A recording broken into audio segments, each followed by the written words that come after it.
Welcome. In this video, I'll show and tell you about Townsmen A Kingdom Rebuilt, a game that I consider to be the most joyless city builder that I have ever played. If this is the first time on my channel, good morning, afternoon, evening, I'm StefaNonsense and gaming and geek culture is what I do. If you are already a subscriber, welcome back, I appreciate it a lot. The game doesn't start up being joyless. In fact, for the first couple of story missions, I was on board. These act as part tutorial as well, so that's always great to have in a city builder. I was enjoying the old school type sprites as well as the more cartoony style choice.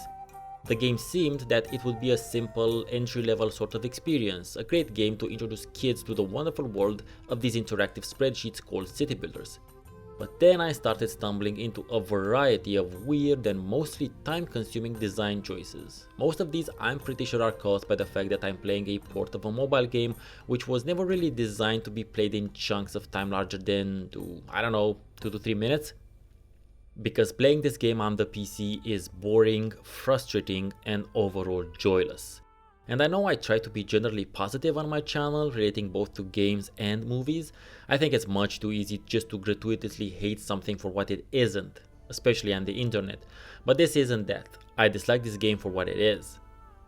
Whenever I play city builders, I tend to get a sense of accomplishment, of joy, when things start to work as they should, or when I solve some type of problem, when I get a better understanding of the game's mechanics and logistics chains.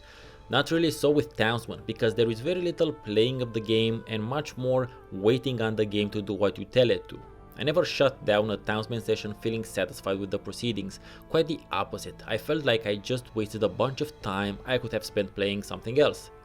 Now, I know this might sound as a weird sort of criticism aimed at a city builder. Oh, a city builder is time consuming? Thank you, Captain Obvious.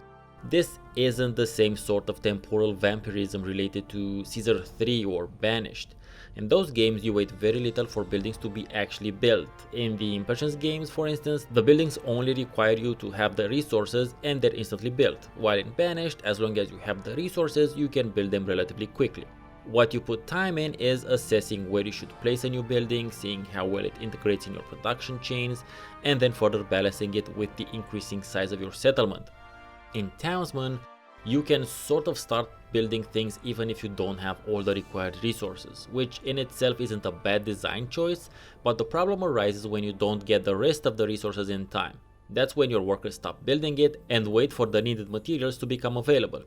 Even if you have all the required materials, it will still take a bunch of time for anything to be built because at its core this is a mobile game, and apparently you need to have progress bars that move incredibly slow even with the 5x speed setting.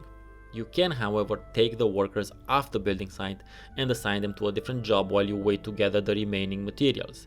But that gets me into a different issue I have with the game. Assigning workers to buildings has to be done through a separate window, every time you wish to do anything.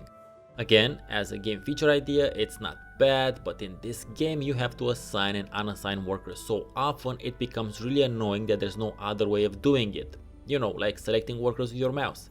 But again, this stems from the game's mobile roots, and the mobile-friendly interface design really gets annoying on the PC. The poor availability of materials seems to be part of the overall design, since it doesn't look like you can ever have more than 4 carriers active at a time. These being characters whose job is to simply move things from where they're produced to the warehouse. Even when you have these 4 spots filled, it's pretty difficult to have a constant supply of all your resources and enough people to continue expanding and diversifying your settlement. I had quite the miserable experience playing this game, and I tried it my best because I love city builders. It's just too damn grindy. And it's really a shame because the game has a lot of things I normally love in city builders.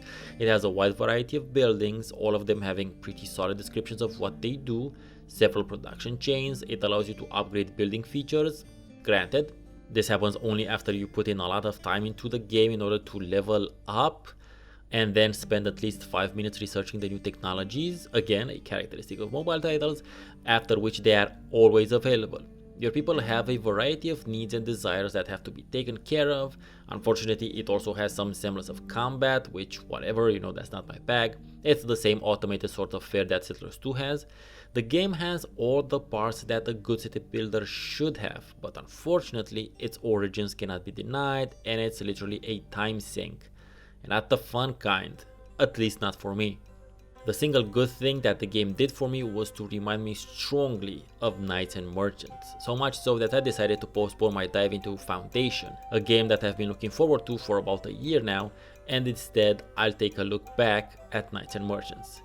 So if you want some suggestions for city builders I consider you should actually play, don't hesitate to check out my city builder review playlist, which you'll see on the screen and in the description. Thank you very much for watching. I've been StefaNonsense, and if you made it to the end of the video, then I suggest you maybe consider subscribing since you might dig the rest of my stuff. See you next time.